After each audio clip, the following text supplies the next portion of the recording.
Olá, Board Members, tudo bem com vocês? Novamente, eu, Faria, CEO aqui da Board Academy. Estamos aqui hoje para mais um podcast, Os Conselheiros, onde a gente traz aqui os profissionais, conselheiros, que hoje estão aí no campo de batalha para compartilhar com a gente aqui suas experiências e, claro, os seus desafios. Diretamente aqui dos estúdios da Board Academy, então, eu hoje estou aqui com uma mesa privilegiada, que são os meus amigos Udo e Newton Pedreira. Tudo bem com vocês? Excelente. Tranquilo, Farias. Obrigado pelo convite e pela oportunidade. Sejam muito bem-vindos. E, claro, a gente tem um convidado especial, faixa preta. Quem que é, Udo? Quem é? Nada mais, nada menos do que o nosso amigo Ricardo Dal Bosco. Olha a fila. Às vezes faixa preta, às vezes tarja preta. Dependendo do que a gente vai falar aqui, tem gente que vai entrar aí numa situação meio tipo, caramba... Porra, eu preciso do remédio desse cara aí pra mudar minha vida. Vocês já viram que é o seguinte, sotaque já denuncia, né? Da onde é o Dal Bosco? Dal Bosco natural de Tubarão, Santa Catarina, que ganhou o mundo depois de um tempo, mas a gente tem que se controlar para não falar tão rápido e, como eu disse, não falar cantado. Eu me lembro que a primeira vez, quando eu tinha vindo, eu morei 2 vezes em Ubatuba. E a primeira vez que fui morar em Ubatuba, primeira semana ninguém entendia nada. Tá. Né? Me chamavam de Catarina Garibaldi, ou então de gaúcho. Daí eu falei assim, pô, gaúcho, eu sou catarina. Não, ô Dal Bosco, todo mundo pra gente, de São Paulo pra baixo, é gaúcho. Né? Só que ninguém entendia nada porque eu tinha um sotaque muito do típico Catarina. Oi, vai. E eu pensei, caramba, o que esse cara tá falando? ele junta tudo, né, sujeito, predicado, verbo, me aglutina tudo e a gente acha que é só uma palavra. Esse é o tipo catarinense. Chamaram ele para cantar num barzinho lá, porque ele só cantava. E hoje você mora onde, né? Apesar de ter nascido lá, onde você mora? Quando eu estou pelo Brasil, eu fico principalmente em Joinville, Tá. né, que já é praticamente divisa do estado de Santa Catarina do Paraná, ali fica 1h30 de Curitiba, Joinville, ou então em São Paulo. Eu me divido geralmente nas duas agendas, a não ser quando eu estou nas palestras. Se pegar aí últimas semanas, com sequências de 12 palestras pelo Brasil, a gente mora em hotel. Ou dentro do sapato, né? Como a gente falava. Exatamente. O ritmo é intenso.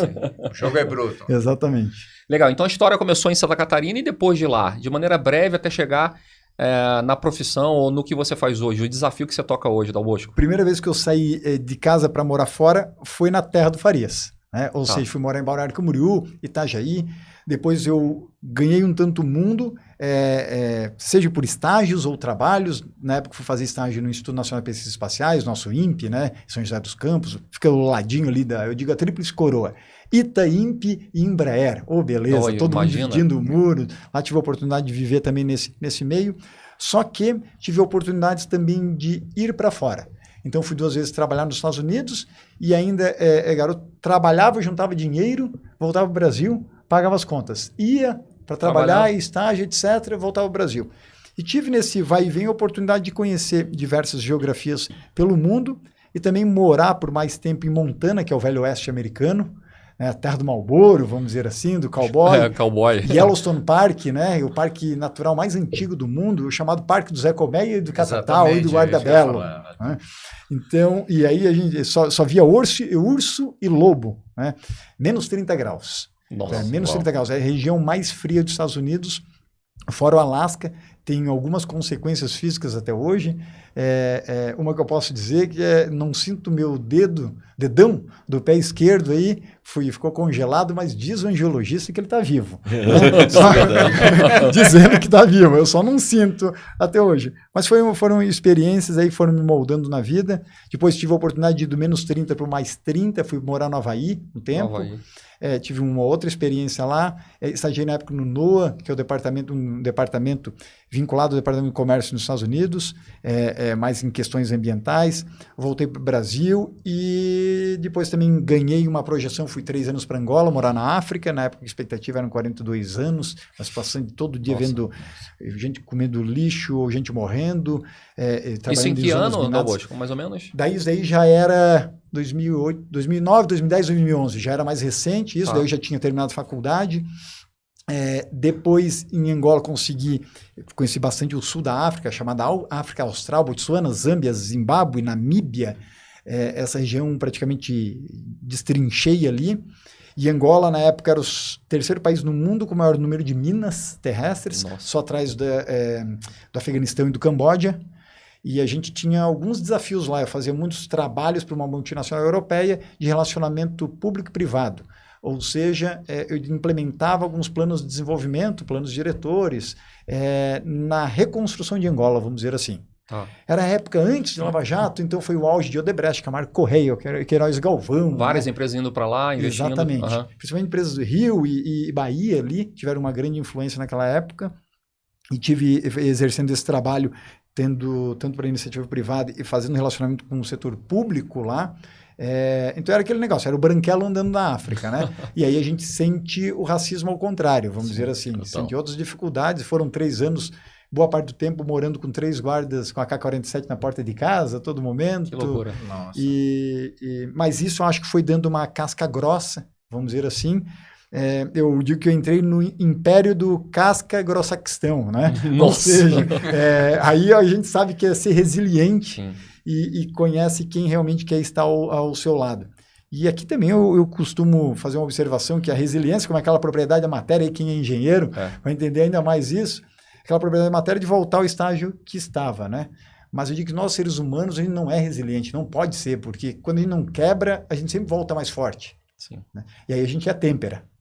Então, ou seja, eu digo que eu não voltei mais resiliente, eu voltei de fato uma têmpera aí mais robusto no mercado, mesmo porque imagina você trabalhar em ambientes onde você tem que entrar em alguns terrenos que ninguém quer entrar e por vezes você só pode andar onde é que você vê pegada de pessoas ou pata de vaca. Porque se a vaca não explodiu, o Dal Bosco também não explodia. Era mais ou menos nessa relação. Que coisa, hein? Então, muita mina terrestre, muita região de risco. A gente ficou 2 vezes com arma na cabeça para matar, mas não mataram. Então, por isso, o Dal Bosco está aqui nos conselheiros aí. Mas são coisas que foram dando um aprendizado. Até te moldando, né? Convite do presidente do Conselho de Administração de uma multinacional europeia para vir assumir o início desse grupo europeu aqui no Brasil. Retornei para o país como sócio dessa multinacional e começamos a tocar aqui uma PME na área de tecnologia e telemetria, que teve um grande crescimento já nos primeiros 3 anos, chamou a atenção do mercado e foi um espetáculo aí. Daí depois comecei a receber convites de mídias dentro desse processo, porque por causa do que a gente chamava atenção, né, como empreendedor. E depois disso, como eu já vinha há anos desenvolvendo a marca dessa empresa e já de pessoas também dentro do grupo e dentro dos negócios, isso começou a chamar a atenção de muita gente no mercado na minha volta para o Brasil. Já viam minha história fora, mas começaram aqui, eu estava próximo pelo menos. E comecei então a receber convites aí para começar a desenvolver marcas de pessoas. Para pessoas. Para pessoas. Legal. Políticos, empresários, empreendedores. Só peço que políticos aí não vai entrar nos nomes de quem melhor assessoria, porque tem muita gente no governo ainda. E dos dois lados, vamos dizer assim. Então, hoje em dia, a gente não entra, senão daqui a pouco derrubam os conselheiros, né? Que não é. Verdade. Mas foi uma trajetória brilhante também, como marqueteiro político, como o cara de marca pessoal que projetava pessoas aí rumo ao seu estrelato, ao objetivo deles nessa área.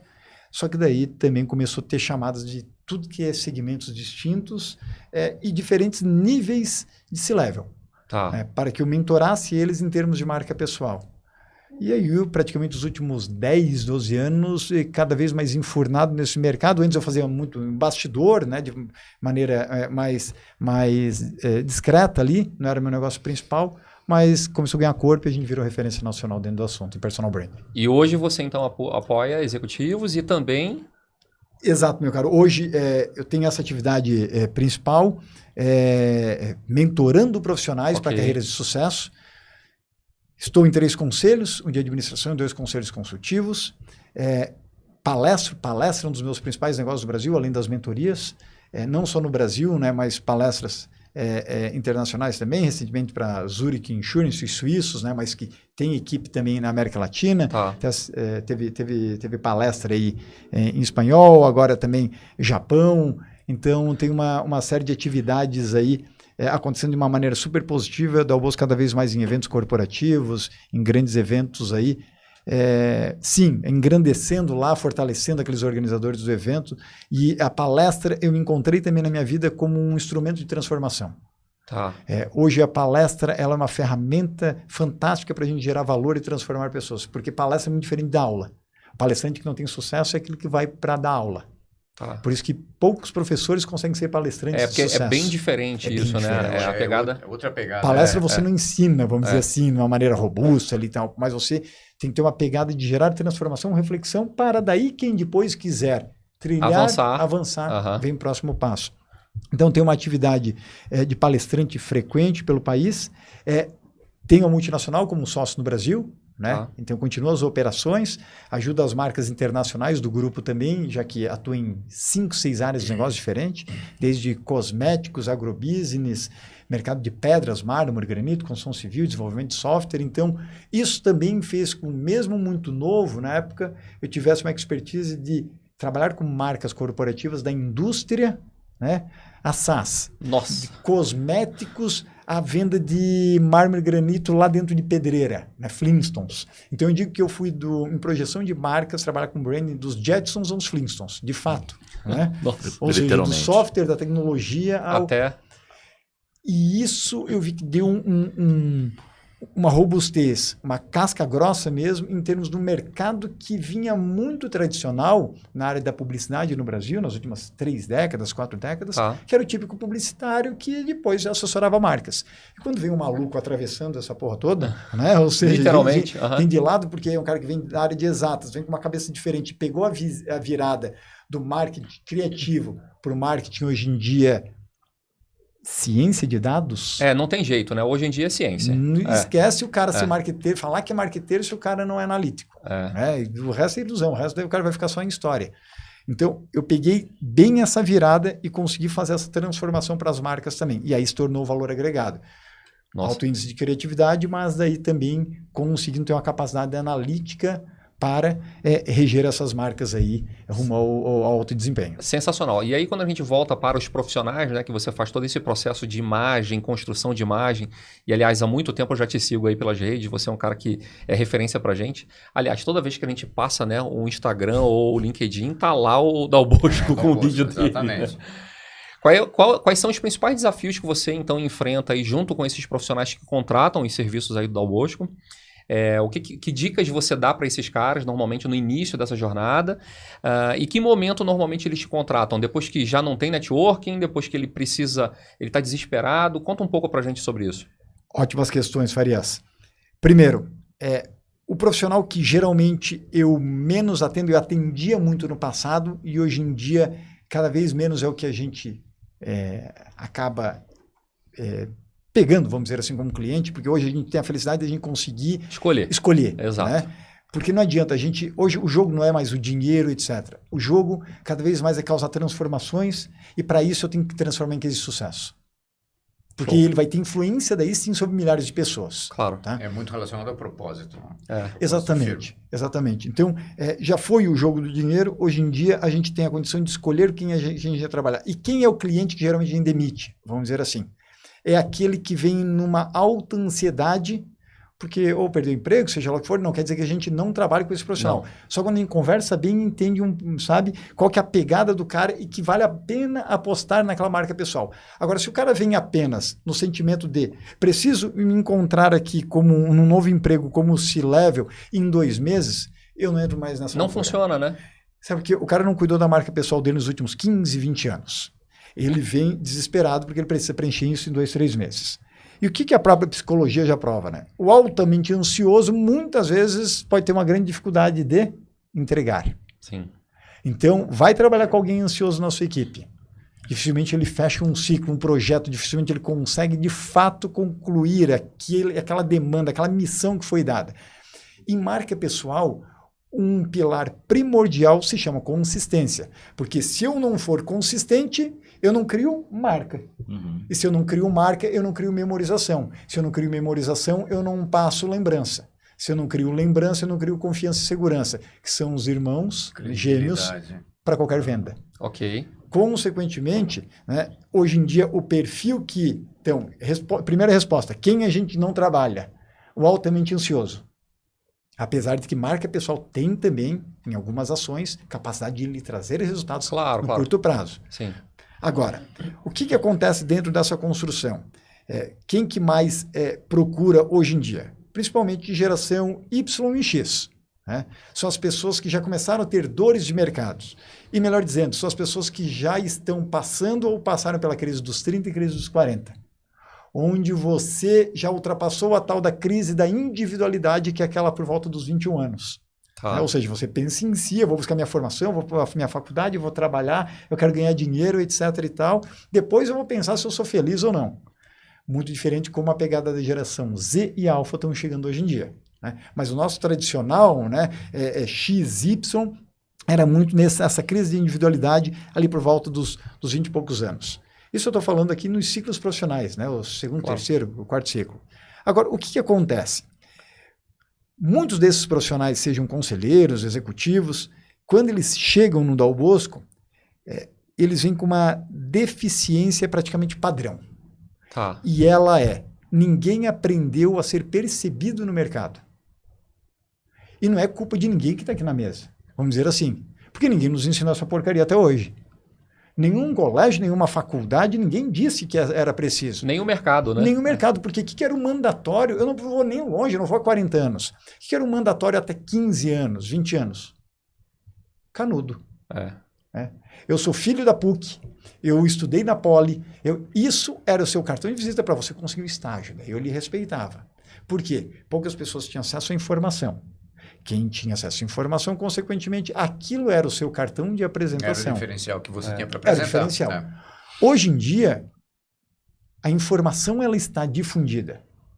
Por exemplo, se a gente pegar alguém em classe C e alguém em classe A, é um Pareto. 80% da informação é igual hoje em dia para o C, porque todo mundo está com um dispositivo móvel que passam 3 horas e 31 minutos a média do brasileiro conectado. A média.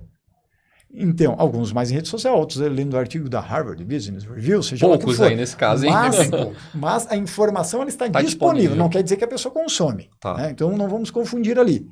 E aí, o que acontece? Eu bato muito isso nas palestras, a partir do final da década de 90, começo dos anos 2000, então aquela famosa frase que nós aqui na mesa fomos formatados, que quem tem informação é rei, foi por água abaixo.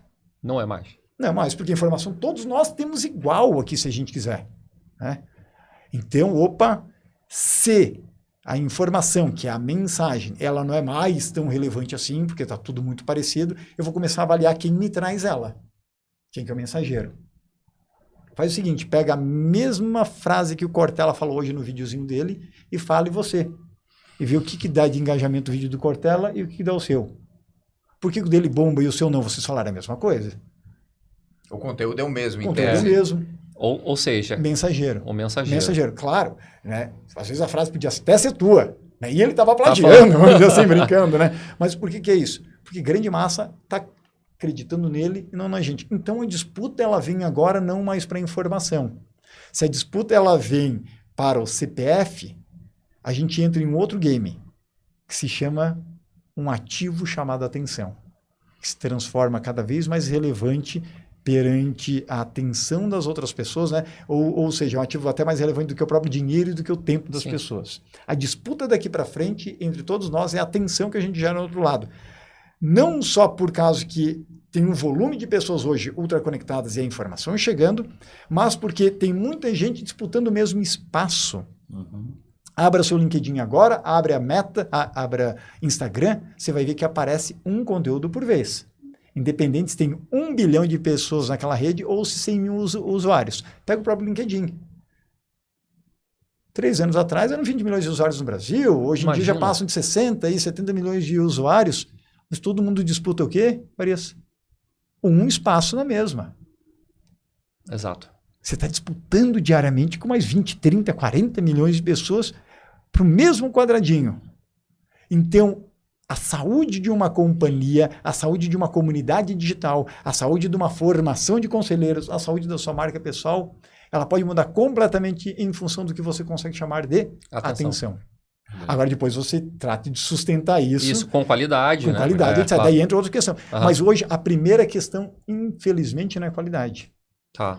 Hoje em dia, no digital, o que faz o seu negócio e transforma a sua carreira, quantidade vira qualidade. Eu tenho uma pergunta para você, Dal Bosco, que é interessante. Ele está colocando na primeira pessoa. Reparou o movimento dele? Sim, sim. Quer dizer, você se entendeu como uma marca. Então, assim, eu estou analisando aqui a tua trajetória, saindo lá de Tubarão, indo para o mundo. Justo. Né? E potencializando as tuas conexões. Hoje a gente sabe que para atingir o conselho, né, que é a nossa proposta aqui dentro da Board Academy, a gente entende um desafio. Os que entram como membros aqui dentro, membros, né? Eles pensam já, não, eu já vou ter essa vaga garantida no conselho. E as melhores fontes indicam 85% vem através de um networking bem construído. Como é que você valida isso? Uma dica poderosa para nós conselheiros, como realmente ele pode se movimentar de uma forma estratégica e intencional, né? Não entendendo que é um mero evento, é um mero pedido, e potencializar as conexões dele para que de fato aconteça isso. Porque isso gera marca. Né? Do jeito que você está falando. É solo sagrado. Né? Como é que eu tenho uma atenção dentro do que eu faço para potencializar minha vitrine a ponto de que hajam os convites, haja essa moeda que você comentou agora, da confiança, da credibilidade, e que eu consiga ter essa moeda na minha mão e participe de um conselho, não é QI, mas fundamentalmente é uma construção disso. Para chegar lá, né? Para chegar lá. Tem uma palestra que faço frequentemente no Brasil que é Tendências de Mercados de Conselheiros no Brasil. E ali eu mostro numa introdução, né, no começo dela já, quais são as 8 fontes de leads, de oportunidades na mesa de um conselheiro.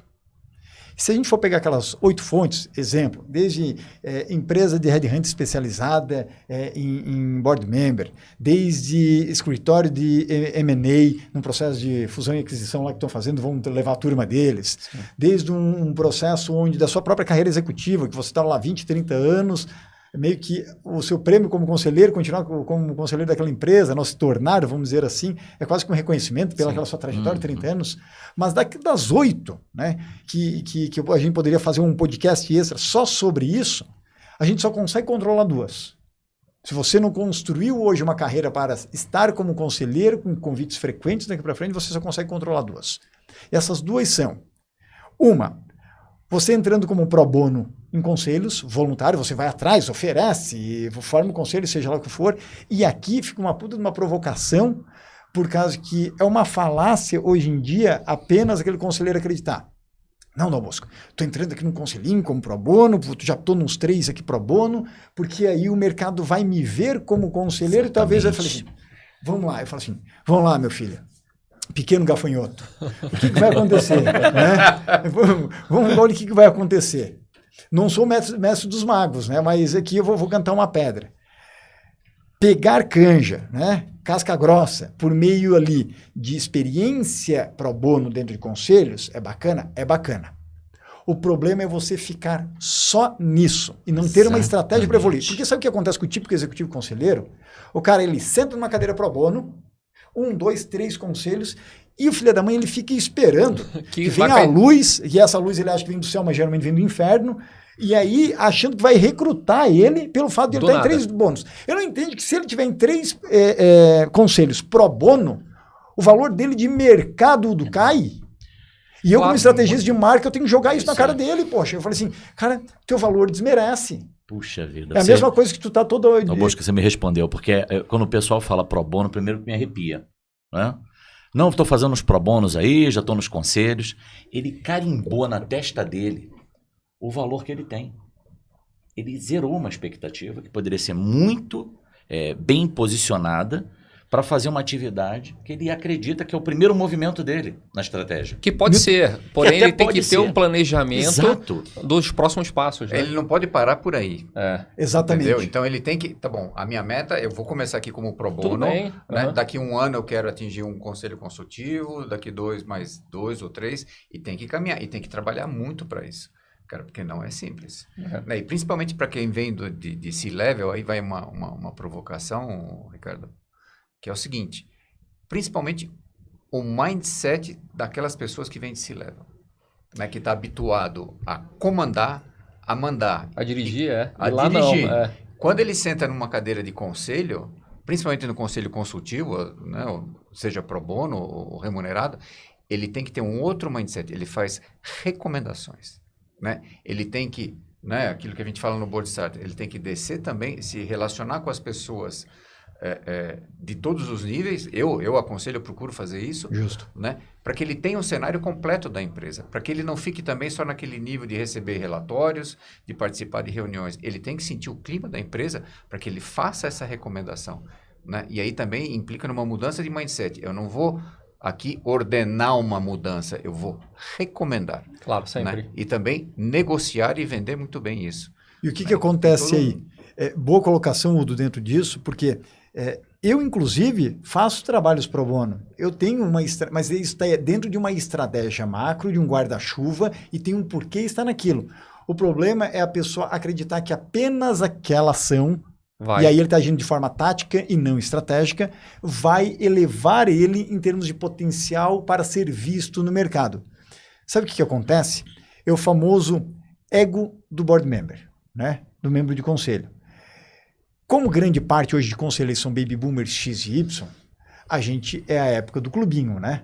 Então, ou seja, lá do golfe, lá do tênis, do uísque, do charuto, e lá vai. Porque que bacana, a gente faz parte dos nossos clubes, né? Assim como tem outros que fazem parte de outros grupos. E são comunidades, algumas digitais, outras não. Por exemplo, a sua igreja é uma comunidade, sim, né? Claro. É uma rede social. só não é digital. Né? A maçonaria é uma rede social de 300 anos, o Rotary é uma rede social de 300 anos. Falou em Rotary, tem que falar no concorrente, o Lions, né? Também, porque senão dá briga, daqui a pouco, Dal Bosco não citou o Lions, daqui a pouco começa a receber o WhatsApp. Dal Bosco, Esqueceu da citou, gente. né? Aquela voz já meio cancerígena dos macharutos, né? Dal Bosco, não falou do Lions. Não falou do Lions, pô. Então aí, pessoal, Lions aí também é uma rede social. O que acontece? Por que eu estou fazendo essa provocação? Muitos querem estar em conselhos, muitas vezes, para conseguir falar no clube. Tá. Porque isso era chique pra cacete. Ego. Poxa.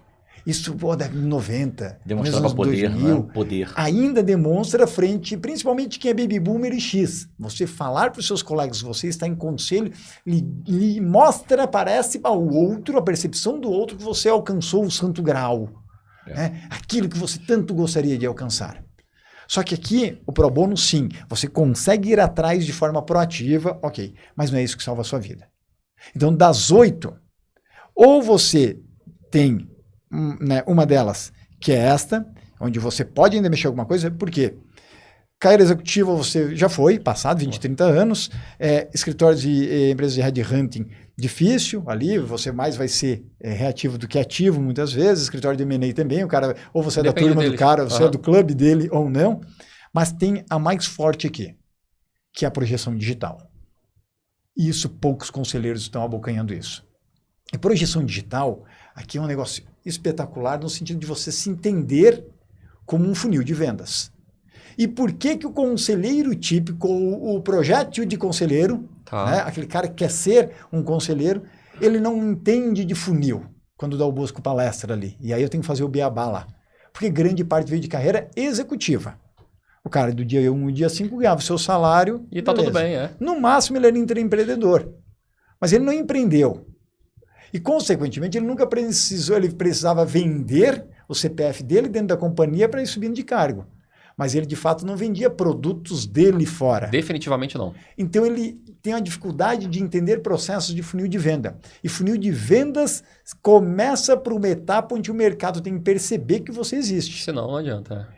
E quando eu faço uma dinâmica nas minhas palestras de tendências de conselhos a respeito de olhe quantos chegam por dia no seu LinkedIn, o cara leva um cagaço, fala assim, caramba, Dal Bosco, só chega isso. Eu falei, pois a tua vida não vai mudar nunca. Não sei porque você está usando aquela porcaria, então. Exato. Deve ser uma porcaria no sentido de tomar o seu tempo. Mas aquilo pode ser um grande ouro, uma grande preciosidade, se você souber otimizar e usar de maneira estratégica ali. Então, um primeiro passo aqui é, se você, como executivo e conselheiro, não aumentar a boca do seu funil, ou seja, quem está chegando hoje na sua rede de relacionamento, já era chegar no final do funil em qualidade. E aqui dentro dessa reflexão o que hoje faz você alcançar muitas pessoas, expandir a boca do seu funil? Que com ambiente você digital. vai entregar? E conteúdo por meio digital. A gente pode ir para offline, a gente pode fazer a nossa reunião de network. Isso tem que ter. Você tem que estar nos grupos, você tem que estar no relacionamento pessoal. Não acaba nunca. Tem que estar no seu golf club também, no charuto, no whisky, seja lá o que na igreja, seja lá o que você queira frequentar. Para aumentar o seu network, seu relacionamento, gerar valor e ser valorizado, que é diferente de gerar valor. Sim. Mas nada se compara hoje à pulverização digital. Sem dúvida. Você então respondeu o que eu estava te perguntando. Então, para ter um networking efetivo, é igual, se a gente for fazer uma equação aqui, a uma presença digital marcante. Não uma pontual, que você faça e depois não faça mais. E aí eu digo que não é networking porque não teria o ING, não teria o gerúndio do networking. Né? É que nem a pessoa fala, e o personal branding? Exatamente. Marca pessoal é exatamente igual ao personal branding? Nem tanto. Né? A gente, por similaridade, por costumeiramente, a gente fala que sim ali. Mas personal branding, ele te dá um bom senso de continuidade. De que marca é algo que você trabalhar de forma contínua, consistente para criar uma marca memorável, impactante e de certa maneira marcante. Agora, Dal Bosco, tem um ponto aí que você falou que isso é muito interessante, que os executivos, conselheiros não trabalham essa visão de funil, né? Porque não estavam acostumados a fazer isso, foram literalmente atrofiados na carreira de executivos porque não vendiam em nenhum momento. Mas tem um outro lado também que você percebe, de a empresa ver de maneira ruim ele se movimentando nas redes, parece que está sobrando tempo para o cara se posicionar ali, gravar vídeo, compartilhar conteúdo. Existe isso ainda?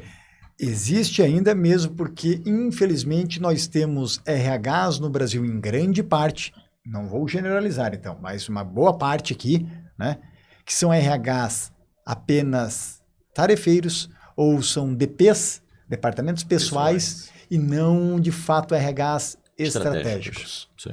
Consequentemente, não só RHs, mas também donos do negócio, onde tem aquela visão ainda de revolução industrial, ou então de empresas até da década de 80, 90 do século passado, onde acredita que você é propriedade dela. Da empresa. Porque não existia um ambiente digital e, consequentemente, suas oportunidades eram escassas. Olhem seus pais, olhem seus avós. Por exemplo, meu avô, ele só saiu lá da vila dele, da cidade que ele morava, no interior de Santa Catarina, porque virou caminhoneiro. Porque como é que você saía da sua cidade anos atrás? Não tinha. Não tinha. Olha o seu passado, olha o passado dos seus pais e vai estudar a sua história familiar. Isso dá muitas respostas para a própria aprendizado do que a gente não cometer de erro hoje em dia. As pessoas hoje elas têm a oportunidade de ser transfronteiriça por meio de conteúdo, que o Udo acabou de falar. Exatamente. Né? Só que elas não praticam isso de uma maneira sábia. Então, o que vai começar a acontecer daqui para frente? Elas precisam aumentar a boca do funil. Muitos ficam com medo, alguns que estão dentro de empresa ainda, de começar a ganhar essa percepção pelo mercado digital. E aí eu tenho uma questão muito simples. Ou você corre riscos, ou tudo vai se repetir. Não tem como hoje o Dal Bosco ter começado o dia dele. E hoje foi tenso. 2, 3 da manhã eu já estava na estrada. Com um input igual que eu comecei ontem, esperar que daqui a pouco, 18 horas, eu vou ter um resultado diferente. Não vai. Não vai. Então, ou seja, eu quero mudar alguma coisa na minha vida. Para mim, minha vida eu sempre lidei de uma maneira muito simples. Ou eu aumento a intensidade de algo que já está dando certo, ou eu mudo o ingrediente. Eu sempre falo isso em palestra. É uma máquina de chocolate. Não tem como eu botar ingredientes de um chocolate porcaria aqui e esperar que saia um Lindt ou um Copenhagen lá em frente. Não vai. Não vai. O que eu tenho que fazer? Aumentar um ingrediente bom ou então mudar algum. Vou tirar o açúcar branco, vou botar estévia, xilitol, né, adoçantes naturais. Putz, chocolate de 3,50 foi por lá para 32,50. Tanto é que a gente, né, burro, a gente tem que lá pagar, né? Com estévia. Né? A gente paga mais. Claro. Milão a mais, 1000% a mais em cima do negócio. Ou então, não tire o açúcar branco, né? Para botar estévia, não substituir. Mas eu quero só aumentar algo que já tinha. Era cacau 40%, certo? Chocolate meio ceboso. Vou botar um chocolate aqui, 80%. Só intensifiquei o cacau. O que acontece? Do outro lado. 3,50 pulou para 17,50 aquele chocolate. Nossa vida como executivo conselheiro é a mesma coisa.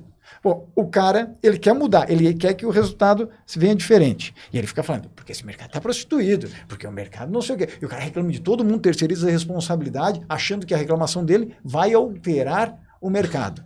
Bom, e ele continua com o mesmo input, eu não vou fazer porque o meu RH vai achar tal coisa. Isso. Agora, raramente você vai encontrar hoje em dia um RH ou um gestor que senta com você e fala, eu não quero mais que você poste. Ok? Exemplo. Tá? Se isso acontecer, eu posso do dizer... compliance, né? Mas tem o compliance. Que bom, você já sabe quanto tempo ficar naquela mesa. Isso. Não, e você sabe que esses dias eu recebi de um conselheiro, né? Ele já atuou como conselheiro part-time e ele é executivo de uma grande empresa, vice-presidente.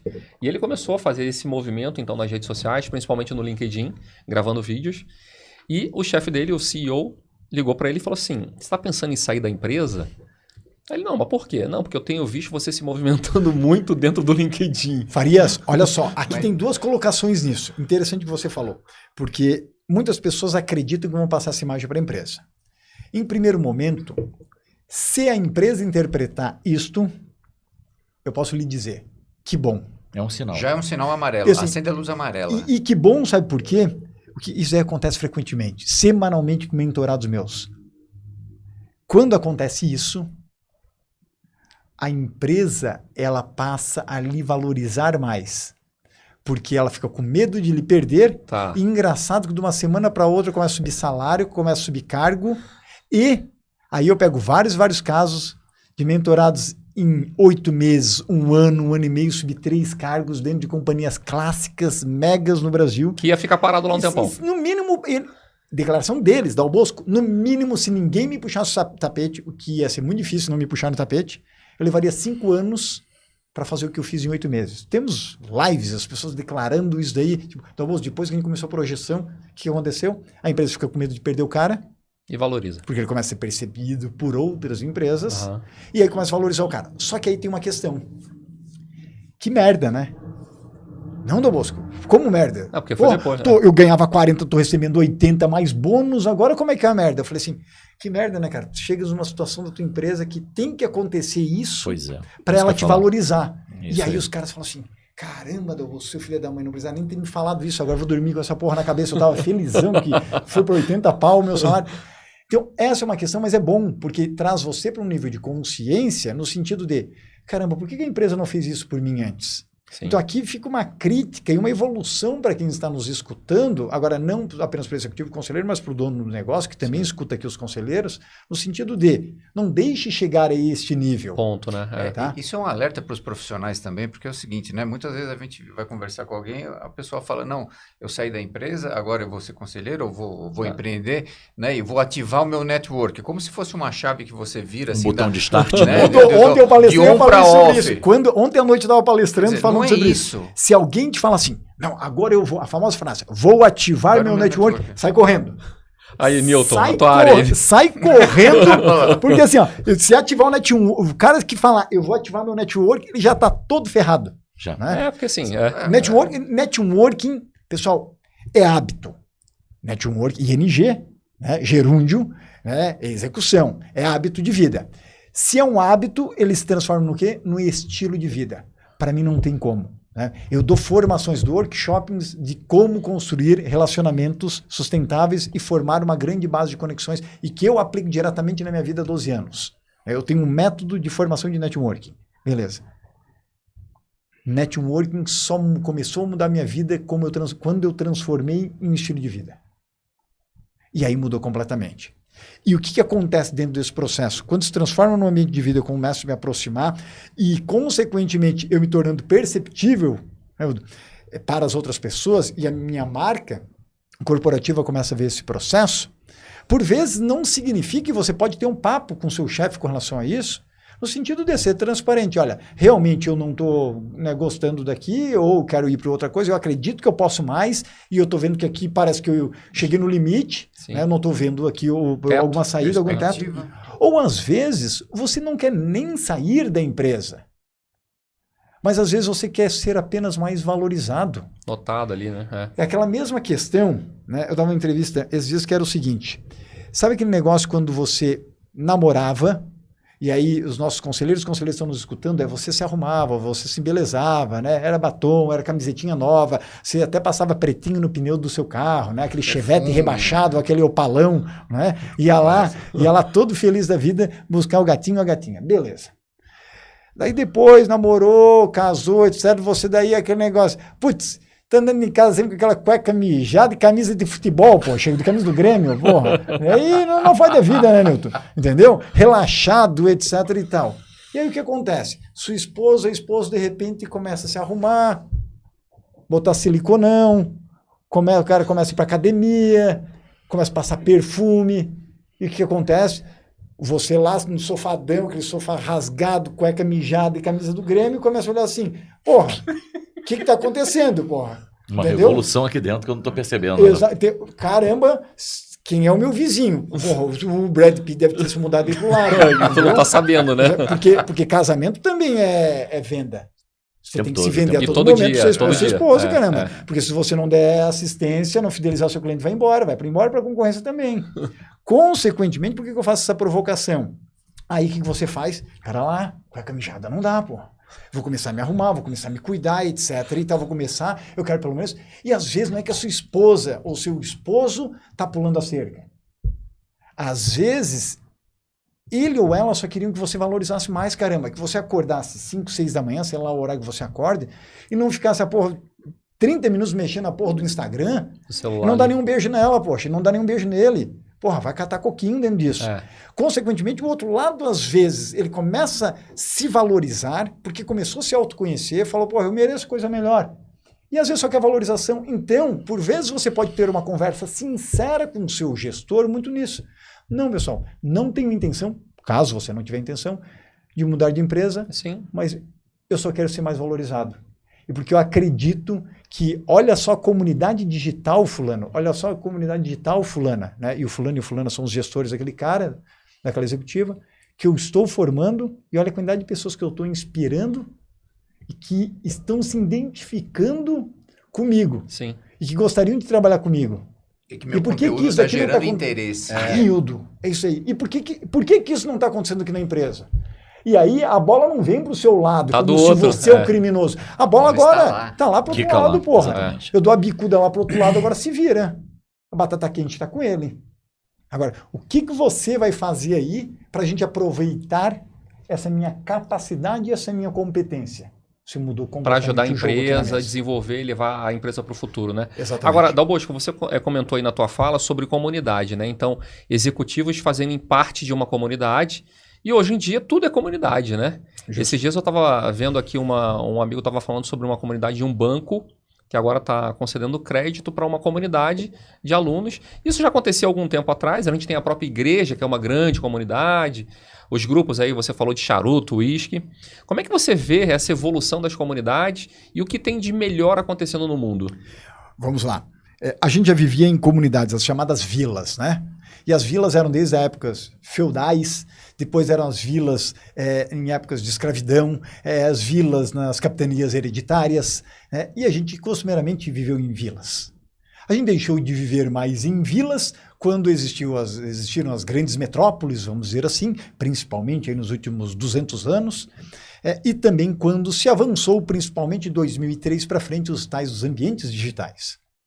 Só que o nosso senso de vila ele continuou, porque a gente gosta de andar com quem a gente confia. Você sempre procura uma para se associar. Você pode estar numa megalópole, mas eu quero me associar, né? Eu quero fazer parte daquela comunidade que anda de Harley Davidson, por exemplo. Você se identifica e você... Eu sou harleiro, ok? Sou harleiro. Eu não tenho carro há 5 anos, né? Depois eu tirei minha Harley e depois ainda vendi. Hoje eu alugo Harley, vamos dizer assim, né? Me desapeguei da Harley. Quando eu vou fora do país, prefiro alugar do que ter ela no Brasil. Hoje em dia eu vivo de Uber, vamos dizer assim. A Harley, ela não vende moto, ela vende um estilo de vida. Sim. Sim. Exatamente. Né? Ela vende um arquétipo ali dentro. O arquétipo do cara que ora é governante, ora é fora da lei, vamos dizer assim. Agora, aquele cara que passa aqui na 9 de julho, você pensa, meu Deus, vai assaltar o quê? Né? É aquela sensação de fora da lei que a gente quer ter. De repente o cara desce lá, aquele coletinho, bandana na cabeça, vai comprar o pãozinho, o celular já tocando aqui no bolso. Assim, bem, onde é que você tá? Ah, mulher, já tô voltando, só vim comprar nosso pãozinho. Volta logo! Tá bom? Entendeu? Fora da lei não tinha nada, mas entendeu? O famoso arquétipo. O que é isso? Deus me livre. Será que teve outro harleiro que viu aqui eu atendendo esse telefonema, né? Pelo amor de Deus. Pelo amor de Deus. A chamada formação de tribo, né? Ou seja, senso de comunidade. Por isso estou ilustrando. Agora, o que acontece? Não, Domus, mas hoje em dia é diferente. A gente vive um mundo de inovações. E inovações não tenho como não me lembrar de startups. Ah, é? Como é que uma startup é definida? Tribos, squads. Então, o que acontece? Novamente, tribo. Mesmo... Roda. Você quer no Volta, mesmo né? ponto. Então, vamos lá. Com quem que a gente gosta de andar? Com o nosso bando. Com a nossa galera. Com os nossos camba, como se dizia em Angola. Onde eu morava. Agora, quando eu ando com a minha tribo, essa minha tribo, ela passou de um ambiente mais físico num ambiente, nos últimos anos, muito digital. E o que é esse ambiente digital? É a bolha que eu começo a formar. Então eu começo a formar o meu show de Truman. Lembram do filme? Jim Carrey? Sim. E muitas vezes você está dentro dessa bolha digital, você só não sabe que está lá dentro. Você só não sabe que tem aquela porta lá no final, você não sabe apenas que pode romper aquilo. E o que é a bolha? Essa bolha ela é formada hoje em dia por o cara do rolê do networking, que se chama algoritmo. Muita gente fala em vou construir meu networking, vou ativar meu networking, vou fortalecer, e ele esquece de ativar um amigão, de chamar para passear um amigão. Esse cara tem que estar sempre contigo hoje em dia, que se chama algoritmo. Porque hoje é o algoritmo que te bota Na uma frente, comunidade ou não, ou rompe a tua bolha para ir encontrar outras comunidades que também se identificariam com você. Então, qual é a grande questão daqui para frente? Se viemos ao estágio onde temos informação e a mensagem não é a grande questão, e sim um mensageiro, né? Quem que é esse CPF, antes até do CNPJ? Quem que está nesse podcast agora nessa mesa? Quem que é este cara antes de acreditar na Board Academy, por exemplo? Espera lá. Eu quero andar ou não então com essa pessoa? Aí vem estilo Sérgio Chapelin, começo de Globo Repórter sexta-feira. Quem é? Do que se alimenta? Para onde migra? E como é que esse cara reproduz? Em resumo isso. Depois dos comerciais. Né? Tem uma coisa que a gente tem conversado bastante, eu e Farias, com essa era, né, do que a gente fala de gurus de palco. Muita gente se projetou nos últimos anos com a chamada fórmula de lançamento, né? Projetou muita gente que a gente observa hoje, até com conteúdo, com uma experiência de vida rasa, limitada, e tendo um protagonismo familiarizado com o algoritmo, que deu as mãos para o algoritmo, e quanto muitos de nós, dentro dos conselhos, com toda a nossa experiência, a gente fica refém e critica. Então, pelo que você está me falando agora, é uma nova posição na mesa para dizer assim, pô, toma partido disso, acelera a tua marca pessoal, se familiariza com o teu algoritmo e gera conteúdo. Coisa relevante para se comunicar, para você ser visto. Quem é visto é lembrado, e bem lembrado. Não é? Ótimo assunto ter tocado, Newton. Essa aqui é a minha câmera, né? Isso. Fecha em mim 02. Né, Wander? Fecha em mim. Ó, aqui, ó, conselheiro, tô olhando para você nesse momento. Executivo. Olho no olho.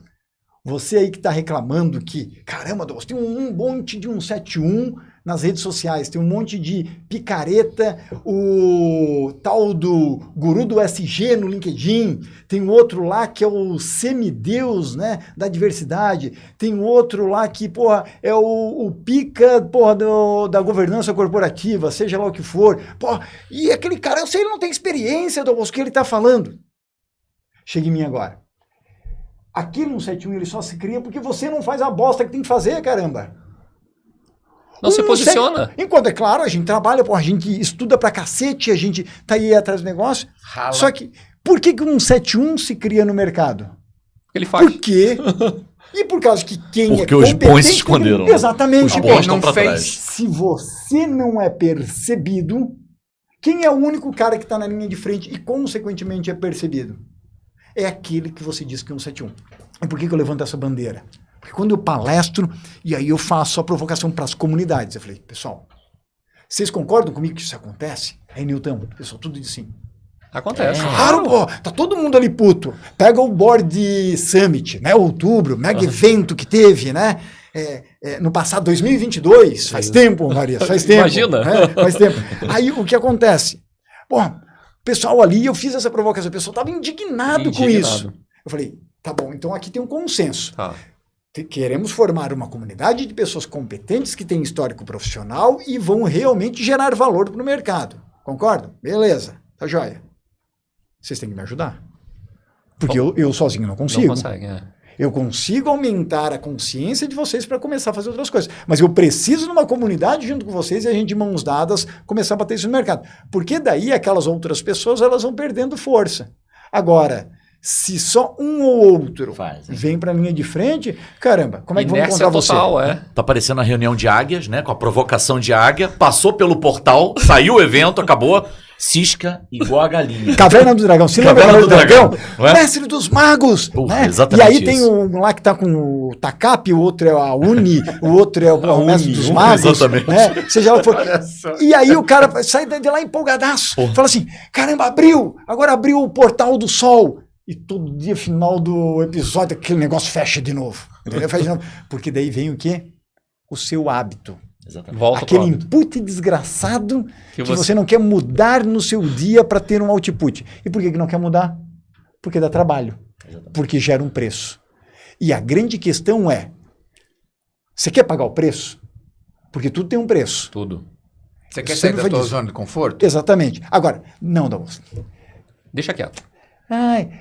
Cara, eu quero saber se, sei lá, quero saber quanto está o hotel em Bom Jardim da Serra, lá em Santa Catarina, porque final de semana é para onde eu quero dar uma passeada. Etc. Não tem nenhum problema, pô, é o que você escolheu, quer fazer agora. Mas então para de encher o saco e reclamar que o mercado está prostituído ou que não dão oportunidades para vocês. Porque daí o que o conselheiro faz? Diz que o mercado está prostituído. Tá. O que ele faz? Ele chega, ele vai também para R$3.000. Ele vai para o conselho de R$2.000. E quem que é o prostituto, então, da história? Quem já tinha o preço, porque era o preço do cara, era o serviço dele, ele não era o prostituto, era o serviço dele. Ou quem... Ou aquele que se prostituiu, né? Abaixa as calças e aí sim vai para os 3 mil, pô. É bem sabe? verdade. É isso aí. Pô, pelo amor de Deus. É muito verdade. Então, assim, falta o passo de fé dessas pessoas também, né? Porque é muito fácil ser pedra, né? Como é que é, Farias? Você está? Aonde se coloca, Onde não se tem coloca. jeito, né? Isso É, aí, exatamente. cara. Dalbosco, papo muito bom aqui, a gente caminhando para o final. Você fala muito também, né, que você tem estudado muito tempo aí nos últimos meses e anos, e agora você tem um projeto grande pela frente das Blue Zones. Correto. Se você puder compartilhar um pouco com a gente, o que seria e o que você tem estudado, que você possa compartilhar aqui com a gente? Bacana. Blue Zones são as 5 regiões no planeta com a maior longevidade. Longevidade aqui eu digo em termos de idade. Só que quando os estudos estimulados pela National Geographic lá praticamente 20 anos atrás, por meio de um jornalista norte-americano, quando começaram a trabalhar a própria questão da longevidade e tentar identificar essas áreas do planeta, começaram a ver algumas características comuns entre elas.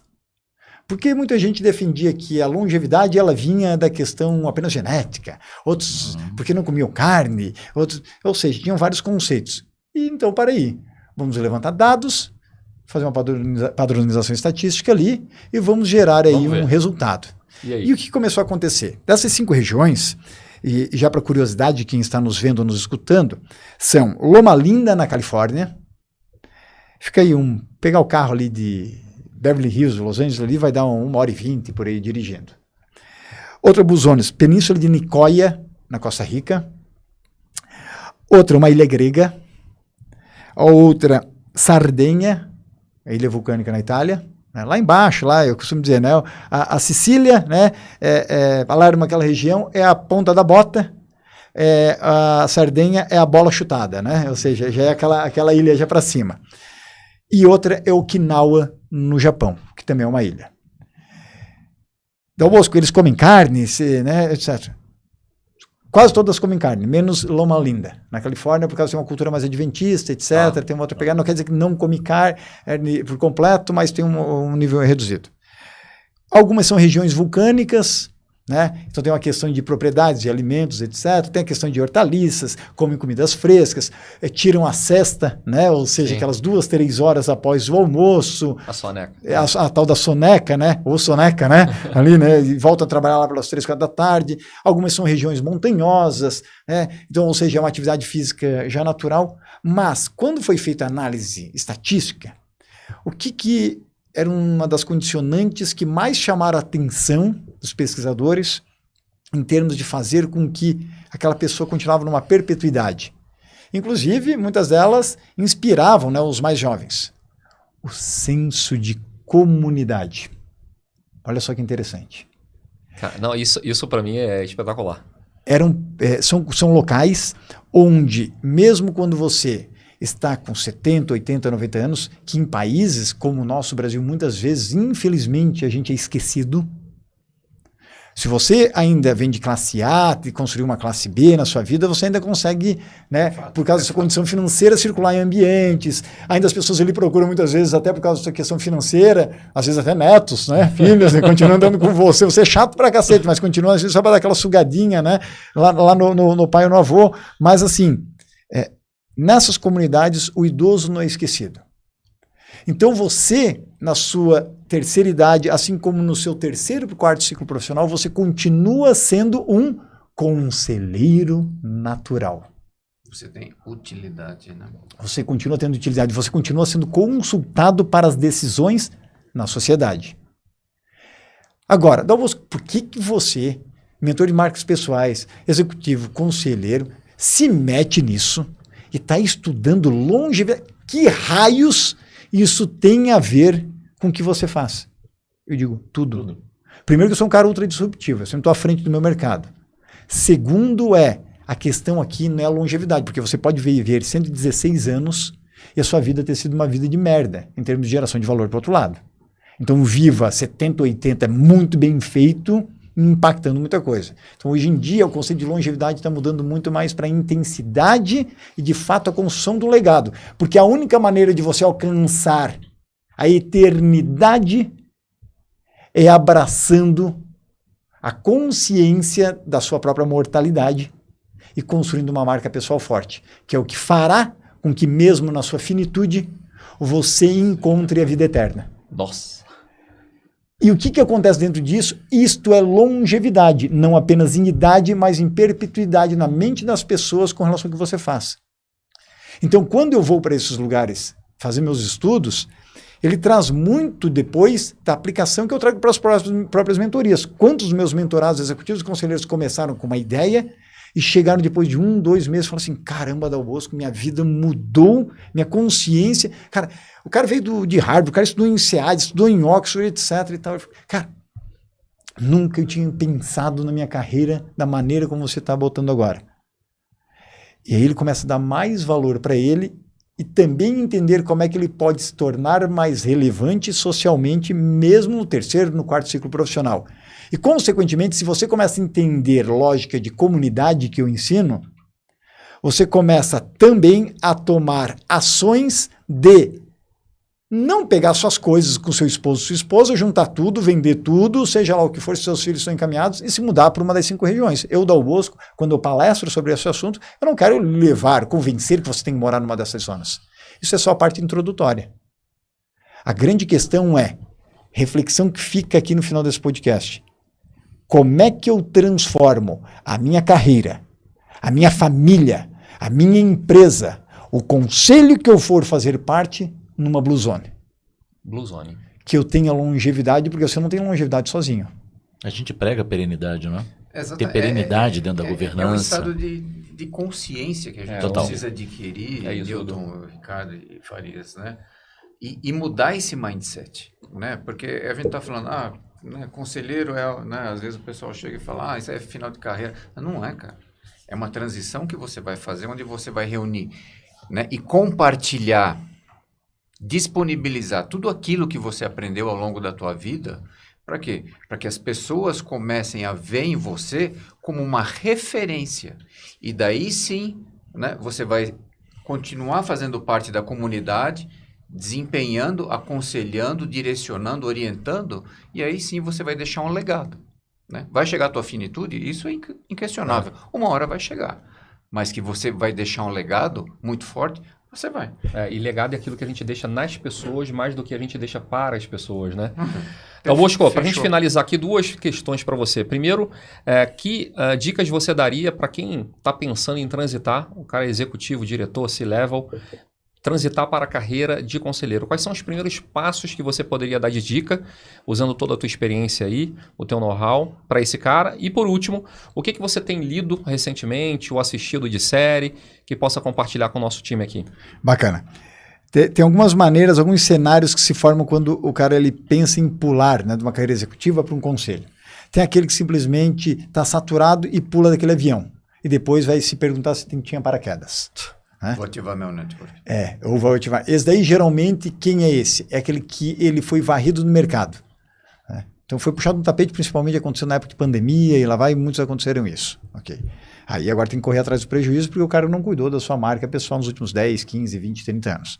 Segundo o cara, ele tem os cursos, né, como a gente diz. Ele começou a se preparar, etc., e saltou de paraquedas. Só que ele não tem a técnica de onde descer. Ele se salva. Mas ele só demora um pouco mais para morrer. Porque às vezes ele cai no oceano. Entendeu? Ele dura mais uns dias. Ele dura um pouco mais no mercado. Não vai morrer agora de imediato que nem aquele primeiro. Né? Mas ele tinha os paraquedas, tinha os cursos, mas não tinha tanto a técnica do terreno. Não sabia, não andou com as pessoas certas, não estava na comunidade correta, não tinha um mentor ou mentora correto, né? Ou não foi no Board Summit, né? Não foi não pagou a palestra correta, seja lá o que for, não escutou os conselheiros. Então, é aquele cara que ele não se preparou em termos de terreno, e apenas tecnicamente. Agora tem um terceiro nível, que é aquele que constrói seu paraquedas, entende e vai estudar o terreno, e quando ele desce de modo seguro, mas também escolhe onde é que ele vai pousar. Opa, não, lá tem fogo cruzado. Deixa eu cair aqui é uma clareira, e aqui eu sei que eu estou a 15 metros das árvores, e logo que eu caí eu sei que eu tenho que correr ali para me esconder do fogo, e às vezes eu entrar numa trincheira. Essa é a nossa carreira executiva, sempre foi. Ora na trincheira, ora botando a cabeça para fora, ora na trincheira. Então, qual é a questão aqui que eu chamo a atenção para o profissional executivo conselheiro? Estão vendo que não necessariamente você precisa fazer uma migração de executivo para conselheiro, porque hoje existe a chamada Slash Career. Inclusive, a gente tem que trazer essa palestra aí para o board. Tá? Minha palestra de Slash Career, onde você desenvolve a carreira do conselheiro em paralelo com várias outras atividades. Olha a minha própria vida, e eu digo que nas minhas mentorias há anos eu nunca ensino nada do que eu não vivencio ou que eu não tenho uma amostra significativa de mentorados que já passaram por aquilo. Mas pega, dá o Bosco executivo, dá o Bosco mentor, dá o Bosco que está como palestrante, que está na CBN, que está como colunista na Band, tem várias coisas, mas elas são complementares e tem uma estratégia para tudo isso ter sentido, claro, e construir um poder e não ser visto como o pato, que sobreviveu na história animal, mas não voa direito, não nada direito, não fala direito e ainda vai pro forno, Newton. Né? Literalmente. Literalmente. E tem muitos executivos que são assim. O cara simplesmente quer fazer as ações descoordenadas. Então, a grande dica é, não necessariamente você precisa largar uma coisa para começar outra. Tem como começar isso em paralelo de uma maneira sábia. Agora, você precisa ter a atitude de se realmente quer isso. Busque uma estratégia, como que você pode construir isso, e depois vai precisar de uma consistência para criar marca. Essa é a principal questão aqui. Muito bom. Agora a segunda era com relação ao que eu busco, né? Em termos de conteúdos, de informações, e lá vai. Eu tenho um formato meu de ensino, vamos dizer assim, ensino próprio, né? De lifelong learning aí, com uma mistura de séries, de várias atividades. Mas eu sou um cara muito fissurado em documentários. Tá? Eu gosto daquele estilo filme mais realista, vamos dizer assim, terra a terra, como eu digo, que é o meu modus operandi de vida, e como eu sou, mais direto, mais objetivo. Se tiver uma dica que eu posso deixar para as pessoas aqui, eu não sei se ainda está disponível, mas existe um filme bem interessante do John Casablancas, que foi o grande fundador e CEO da Elite Model, né? E como é que na década de 80, você lembra que a época das grandes top models, que hoje em dia não existe mais, né? Que era Linda Evangelista, Cindy Crawford, a Naomi Campbell, era o trio de ouro ali, e a guerra da elite, com as outras agências. Por que eu estou citando isso? Aquilo, na década de 80, esse cara ele formou uma comunidade de pessoas interessadas na marca dele, corporativa, na marca pessoal dele, tá? Várias pessoas querendo trabalhar com ele, e ele mudou o mercado por meio de uma comunidade que ele construiu. Foi um cara que depois foi casado, se eu não me engano, com uma brasileira, eu acho que ele faleceu cedo, por volta dos 60 anos. Se tiver disponível lá, fica aí a dica para vocês entenderem um pouquinho a respeito do que eu estou falando de senso de comunidade. Agora, quem quiser ver, principalmente no segundo semestre, que eu estarei numa das Blue Zones, né, desenvolvendo um projeto, vou ficar também ali uns 4, 5 meses morando no Vale do Silício.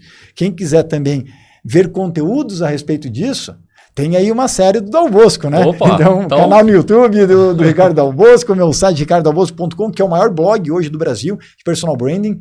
Né? Não tem site hoje no Brasil que mata em termos de número de conteúdos, de qualidade que tem lá.